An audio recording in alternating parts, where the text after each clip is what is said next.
Welcome to Kenton's videos. Enjoy the video. You start by selecting the right tool and a target layout. Choose OBS for free flexibility or Camtasia for an easier timeline. Once chosen, create a new scene and add your video sources, webcam, screen capture, or media files. Make sure sources use the same frame rate and resolution to avoid drift. Next, set an output canvas to 1920x 1080 or match your display. This ensures crisp edges when you split. Finally, save the scene as a preset so you can return quickly. Now arrange and align each source on the canvas. Drag one source to the left and the other to the right, then crop edges to eliminate overlap. Once done, lock positions and name each layer so you can adjust later. Make sure audio is routed correctly.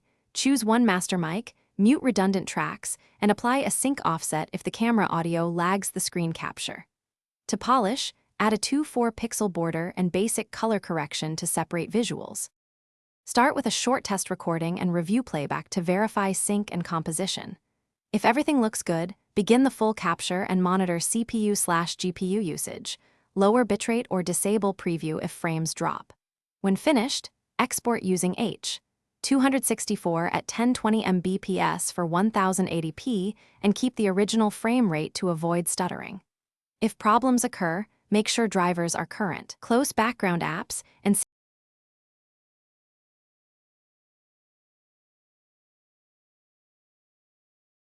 Thanks for watching. Consider subscribing if we helped you.